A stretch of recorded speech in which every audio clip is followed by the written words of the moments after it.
guys and welcome back to your channel Exam Republic। तो दोस्तों आज मैं लेके आया हूँ part 10 of the January March current affairs series में second part of the science and technology current affairs. तो आज हम देखने वाले हैं कौन कौन से टॉपिक, ये देख लेते हैं फटाफट से। आइंस्टानियम एक मिनरल मिला है, इसके बारे में जानेंगे हम, ये क्या है। Scientific expedition to Antarctica India भेजने वाला है, इस न्यूज आइटम के बारे में जानेंगे।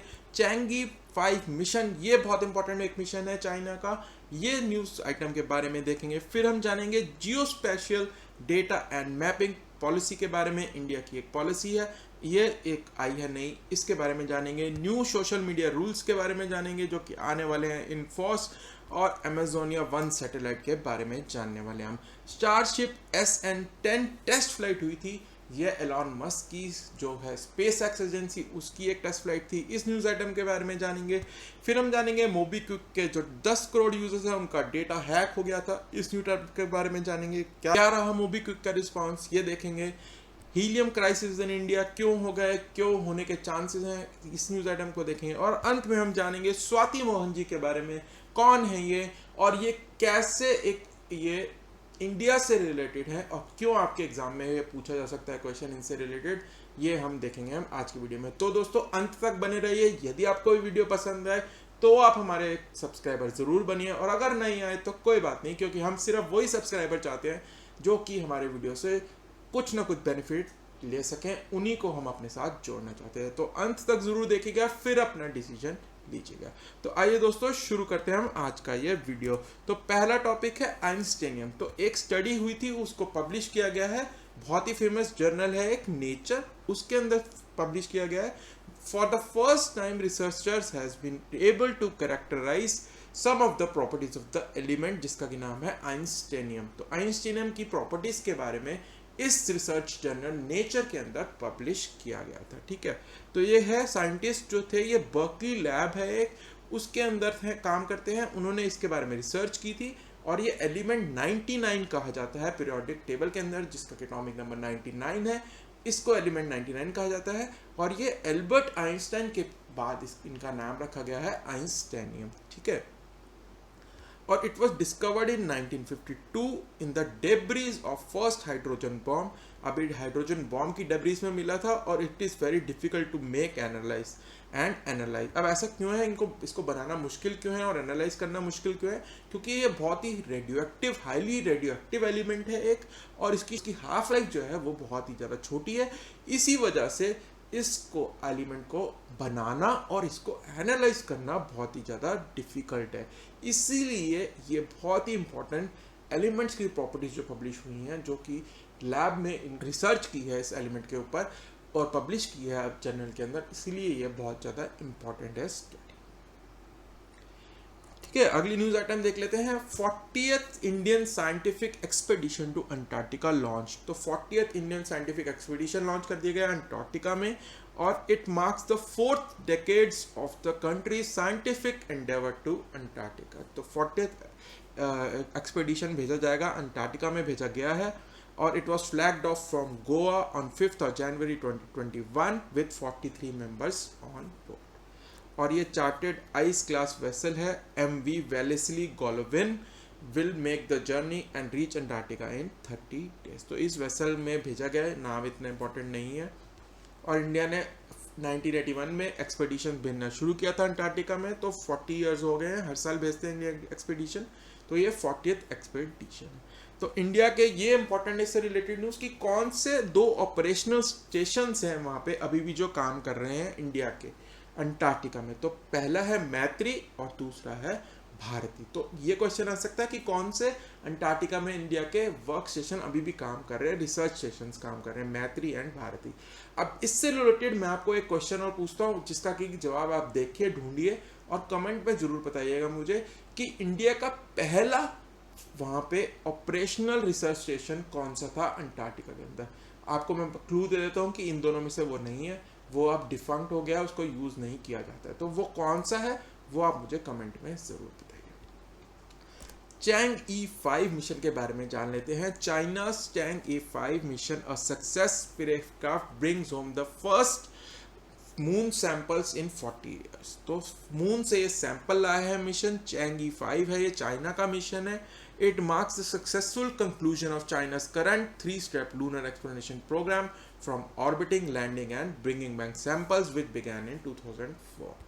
तो ये नवंबर 24 को लॉन्च किया गया था फ्रॉम वेनचैंग स्पेसक्राफ्ट लॉन्च साइट, और अब ये वहाँ से सैंपल्स लेके आया है मून से, और ये चाइना बाकी कंट्रीज के साइंटिस्ट के साथ भी सैंपल्स शेयर करने वाला है जो कि रिसर्च में हेल्प करेंगे। Geospatial data and mapping policy, ठीक है, तो ये देख लेते हैं। Government announces liberalised guidelines for geospatial data. तो जियोस्पेशियल डाटा होता क्या है? A lot of geospatial data that used to be restricted zone are freely and commonly available now, ठीक है।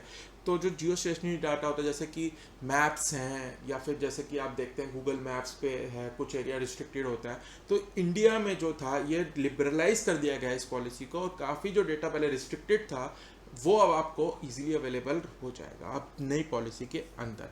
तो there will be complete deregulation with no prior approvals, security clearances, licenses for acquisition and production of geospatial data and geospatial data services including maps। तो इनके लिए आपको permission लेने की ज़रूरत नहीं पड़ेगी, ना सिक्योरिटी क्लियरेंसेस लेने की ज़रूरत पड़ेगी इन सर्विसेज के लिए, पहले इनके लिए सब लेना पड़ता था, ठीक है। और सारा जो है डेटा जो पब्लिक फंड से प्रोड्यूस किया जाएगा, except for the classified geospatial data, जो कि सिक्योरिटी या लॉ एनफोर्समेंट एजेंसीज या डिफेंस की एजेंसीज कुछ डेटा को जो क्लासिफाई कर देंगी, उनके अलावा जो भी डेटा इससे क्रिएट होगा पब्लिक फंड से, वो जो है साइंटिफिक, इकोनॉमिक और डेवलपमेंट पर्पसेस के लिए सारी की सारी इंडियन एंटिटीज यूज कर पाएंगी without any restrictions for their use. तो ये न्यू इसमें पॉलिसी में कहा गया है, ठीक है। The stakeholders benefited will include every segment from industry to academia including the government department. तो ये स्टेप है towards making India $5 trillion economy. और आत्मनिर्भरता तो हमारा पीएम का मोटिव है, तो आत्मनिर्भरता in geospatial products and solution will be 1 lakh crore business by 2030 plus economic impact through development. तो ये नए पॉलिसी को लिबरलाइज कर दिया गया बहुत ज़्यादा, और ये डेटा फ्रीली अवेलेबल किया जाएगा सारे इंडस्ट्री को, गवर्नमेंट डिपार्टमेंट्स को, एकेडमिशियंस को, इंस्टीट्यूट्स को यूज़ करने के लिए जो भी पब्लिक फंड से क्रिएट किया जाएंगे, except for the classified data by the defence और द लॉ एनफोर्समेंट एजेंसीज। तो बहुत ही ज़्यादा लिबरलाइज पॉलिसी लाई है गवर्नमेंट।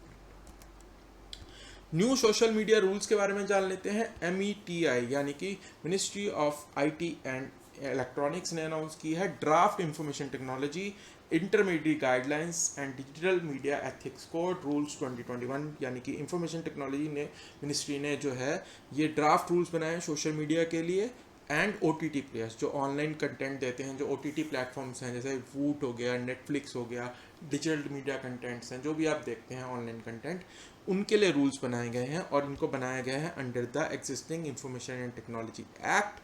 और इसमें फोकस क्या कहा गया कि इनको सेल्फ रेगुलेशन पे फोकस किया गया, कि ये जो हैं आप देख रहे हैं सोशल मीडिया की जो हैं या फिर डिजिटल मीडिया के जो प्लेटफॉर्म है, ये अपने आप को सेल्फ रेगुलेट करें, as a industry self regulate करें, और या फिर as a company self regulate करें, रादर देन कि हम इन पे कंट्रोल करें। तो गवर्नमेंट ने अभी इनको कहा है कि हम तुमको अपॉर्चुनिटी दे रहे हैं, आप सब आपस में सेल्फ रेगुलेट करें, रादर देन कि गवर्नमेंट आपके ऊपर एक आयरन फिस्ट रखे, ठीक है। तो इसमें कैसे कहा गया है कि social media company has to give out originator of the message और the tweet as the case में भी। तो ये बहुत कंट्रोवर्शियल रहा है, ये वाला पॉइंट जो है ये अभी भी चल रहा है, ट्विटर पे भी बहुत ज़्यादा इश्यूज आ रहे हैं कि जो है आप गवर्नमेंट कह रही है कि जो ओरिजिनेटर ऑफ द मैसेज है, व्हाट्सएप पे किसने शुरू करा वो मैसेज, या फिर ट्वीट में किसने पहली बारी उस मैसेज को ट्वीट करा, ये कंपनी को बताना पड़ेगा गवर्नमेंट अगर पूछेगी तो ये सोशल मीडिया का रूल बनाया गया है। तो इस पर बहुत ज़्यादा अभी इशू आ रहे हैं। पहला रूल तो यही है। और आपके लिए क्या जानने वाला है, OTT प्लेटफॉर्म जो है उनको सेल्फ रेगुलेट कहा गया कि आप सेल्फ रेगुलेट करिए। डिजिटल मीडिया को कहा गया कि आप जो है एक ग्रीवांस ऑफिसर बनाएंगे, ठीक है, कि अगर किसी को ग्रीवांस हो जो आप कंटेंट प्रोवाइड कर रहे हैं तो उसके लिए वो ऑफिसर उनको रिप्लाई करेगा, ठीक है। तो एक जो से फिल्म्स के लिए सेंसर बोर्ड होता है, तो OTT प्लेटफॉर्म्स के लिए सेंसर बोर्ड नहीं लगा रही है अभी गवर्नमेंट कह रही है आप खुद से क्लासीफाई कर लीजिए अभी, ठीक है, अपनी मूवीज़ और कंटेंट को बेस्ड ऑन एज। अगर बाद में ज़रूरत पड़ेगी, आप ढंग से नहीं करेंगे काम, अभी सेल्फ रेगुलेट नहीं करेंगे, तो बाद में हम खुद से सोच सकते हैं सेंसर बोर्ड की तरह कुछ बनाने की। फॉर द टाइम बिंग आप पे हम छोड़ रहे हैं, आप ढंग से काम करेंगे, ठीक है। तो गवर्नमेंट अभी आयरन फिस्ट पॉलिसी नहीं अपना रही है, अभी सेल्फ रेगुलेशन पे फोकस कर रही है, जैसे मैंने कहा। और कंपनीज को कहा है कि जैसे आप you should have a chief compliance officer, और मंथली कंप्लायंस रिपोर्ट आपको सबमिट करनी होगी गवर्नमेंट को। और for the publishers of news on digital media, जो डिजिटल मीडिया पे न्यूज़ पब्लिश करते हैं, उन सबको क्या करना पड़ेगा, उनको फॉलो करने पड़ेंगे norms of the journalistic conduct of Press Council of India के जो नॉर्म्स हैं वो फॉलो करने पड़ेंगे, and the programme code of cable television networks regulation act, thereby providing a level playing field for offline and digital media. तो media वालों को कहा है कि अब जो प्रेस काउंसिल एक्ट के हैं और जो cable television network regulation act है, उनके जो रूल्स हैं वो आपको फॉलो करने पड़ेंगे। तो ये है new social media rules for the digital media and OTT platforms. अगली न्यूज़ पे आते हैं, Amazonia 1 satellite launch by ISRO. तो PSLV C51, a dedicated launch for NSIL, successfully launches Amazonia 1 and 18 co-passenger satellites from Sriharikota। तो NSIL क्या आपको पता ही है, न्यू स्पेस इंडिया लिमिटेड जो है एक सब्सिडरी है इसरो की, जो कि कमर्शियल आर्म है। कमर्शियल आर्म मतलब जो कमर्शियल एक्सपेक्ट्स देखती है इसरो के, जो कि बिजनेस लाती है इसरो के लिए बाहर की कंट्री से या बाहर की कंपनी से, जो कि सैटेलाइट लॉन्च के लिए। तो ये डेडिकेटेड फर्स्ट सैटेलाइट थी जो कि NSIL के लिए जो क्लाइंट्स हैं उनके लिए थी, PSLV C51। और इसने Amazonia 1 जो मेन सैटेलाइट थी प्लस 18 और सैटेलाइट्स लॉन्च की गई हैं इसमें। और Amazonia 1 जो है वो क्या है, ऑप्टिकल अर्थ ऑब्जर्वेशन सैटेलाइट, और ये ब्राज़ील की national institute of space research की एक सैटेलाइट है। तो आसान है आपको याद करना है, अमेजोन कहाँ पे है, मेन अमेजोन का हिस्सा कहाँ है, ब्राज़ील में है, अमेजोन फॉरेस्ट का। तो Amazonia 1 ब्राज़ील की एक सैटेलाइट है, ठीक है, ये आपको आसानी से याद हो जाएगा। C51 Amazonia 1 is dedicated commercial mission of New Space India Limited, a government of India company under Department of Space। मैं आपको बता चुका हूँ, कमर्शियल आर्म है इसरो का अंडर डिपार्टमेंट ऑफ स्पेस। अब ये एक इंटरेस्टिंग न्यूज़ बताता हूँ आपको, स्टारशिप SN10 टेस्ट फ्लाइट। तो क्या है, स्पेसएक्स की एक फ्यूचरिस्टिक स्टारशिप है, जो आप फोटो में देख रहे हैं, एक बहुत मोटी सी आप सैटेलाइट है, ये स्पेसशिप की तरह है। इसके अंदर इनका प्लान है फ्यूचर में मार्स तक बंदे भेजने के लिए, कि ह्यूमंस को हम मार्स में भेजेंगे, तो ये भेज के वापस भी आनी है। तो इसका एक टेस्ट करते रहते हैं वो स्पेसएक्स वाले, एलॉन मस्क वाली जो कंपनी है स्पेसएक्स, इसको उड़ाते हैं, फिर वो इसको लैंड कराने की कोशिश करते हैं। तो ये उड़ गया था इसको प्रीवियस 2 फ्लाइट में भी, और ये फिर लैंड करते हुए कुछ समय तक हवा में रहा, फिर यह एक्सप्लोड कर गया। तो इस बारी भी यही हुआ, प्रीवियस 2 टेस्ट फ्लाइट की तरह भी, कि ये क्रैश हो गया था लैंड करने के, ठीक है। तो जैसे कि मैंने बताया, ये it is a envisioned Mars spaceship by Elon Musk. तो ये 6 किलोमीटर तक 10 किलोमीटर तक आसमान में गया, फिर वापस आया over gulf of Mexico, and land करने ही वाला था प्रॉपरली कि वो ब्लास्ट हो गया इसके अंदर। तो ये इस पे टेस्ट कर रहे हैं अभी स्टारशिप SN10, और रेगुलरली करते रहते हैं इसके ऊपर। ये बहुत मोटी सी सैटेलाइट आप देख रहे हैं, इसी के अंदर मार्स पे भेजेंगे ह्यूमंस को ये, और वापस लाएंगे। ये फ्यूचर का मिशन है एलॉन मस्क का, स्टारशिप SN10। अगली न्यूज़ आइटम देख लेते हैं, मोबीक्विक यूजर्स डेटा हैक। तो मोबीक्विक का 110 मिलियन यानी कि 11 करोड़ अराउंड यूजर्स का डेटा ऑन सेल था एक हैकर फोरम पे अराउंड द डार्क वेब। तो ये एक न्यूज़ आई थी, लेकिन कंपनी ने इसको डिनाई किया था और कहा था कि ऐसा कुछ भी नहीं है। लेकिन वहाँ पे सेल हो रहा था डेटा, अराउंड 8.2 टेराबाइट का डेटा था, जिसके अंदर की KYC डॉक्यूमेंट से Aadhaar cards, credit cards, mobile phone numbers, etcetera etcetera details थी। तो ये डार्क वेब पे बिक रहा था डेटा, पर ये मोबीक्विक ने डिनाई किया। Helium crisis in India. तो फेडरल हीलियम रिजर्व जो है अमेरिका का, उन्होंने कहा है कि 2021 में वो अपनी प्रोडक्शन हीलियम की बंद कर देंगे। तो अब उससे क्या होगा कि इंडिया के अंदर बहुत ज़्यादा एक क्राइसिस आने की उम्मीद है 2021 में हीलियम से रिलेटेड। ऐसा क्यों है? क्योंकि इंडिया इंपोर्ट्स 55,000 करोड़ रुपए का हीलियम करता है फ्रॉम US हर साल। तो 55,000 करोड़ का हीलियम हम US से इंपोर्ट करते हैं अपनी नीड्स को फुलफिल करने के लिए। तो फेडरल रिजर्व जो US से का है वो बंद कर देगा अपनी प्रोडक्शन, तो हमें हीलियम नहीं मिलेगा। तो इस वजह से क्राइसिस हो सकते हैं, ठीक है। हीलियम के यूसेस क्या हैं? It is use in medicine, scientific research, for bill inflation, party balloons, welding application, तो ये सब इसके यूज हैं। Also use in MRI scans, rockets, nuclear reactors. और आपको ये बताइएगा हीलियम का सिंबल है He, atomic number 2, atomic weight 4। It is colourless, odourless, tasteless, non toxic, inert, monoatomic gas, the first noble gas group in the periodic table. ये सब आपको पता ही होगा। तो ये क्राइसिस हो सकते हैं 2021 में, क्यों अगर हम कोई ऑल्टरनेटिव सोर्स नहीं ढूंढेंगे। लास्ट न्यूज़ हम देख लेते हैं फटाफट से आखिरी की। तो ये हैं स्वाति मोहन जी, नासा की हैं। तो ये Indian American scientist Swati Mohan जो है वो लीड करने वाली है मार्स का 2020 मिशन नासा का। तो नासा का जो 2020 मिशन जो है मार्स का, वो ये साइंटिस्ट लीड करेंगी, जो कि इंडियन ओरिजिन साइंटिस्ट हैं स्वाति मोहन। तो ये नाम आपको याद रखना है। ये पूछा जा सकता है कि कौन लीड करेगा नासा मार्स 2020 मिशन। तो स्वाति मोहन जी हैं, इंडो अमेरिकन हैं ये।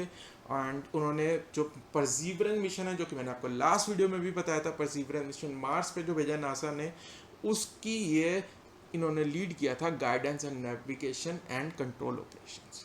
ठीक है, तो ये हैं Swati Mohan, Indo American scientist of NASA.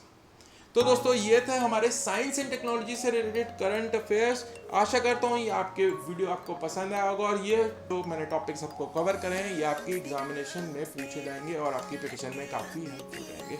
तो दोस्तों यदि आप नए हैं हमारे चैनल पे तो प्लीज़ इसे सब्सक्राइब कर लीजिए, बेल आइकन को जरूर हिट कर लेना, जो कि आने वाले वीडियोस की नोटिफिकेशन आपको मिलते हैं। और दोस्तों यदि आप तक देख लिया वीडियो तो प्लीज़ एक लाइक तो बनता ही है। और दोस्तों आने वाली वीडियो में मैं आपके साथ कवर करने वाला हूँ गवर्नमेंट स्कीम्स एंड मिशन से रिलेटेड करंट अफेयर्स, कौन कौन सी नई स्कीम्स लाई है गवर्नमेंट ऑफ इंडिया और स्टेट्स की गवर्नमेंट, जो कि आपके एग्जामिनेशन पॉइंट ऑफ व्यू से बहुत इंपॉर्टेंट है। तो दोस्तों अगले वीडियो में हम मिलते हैं गवर्नमेंट स्कीम्स एंड मिशन के साथ। तब तक के लिए bye bye and happy learning.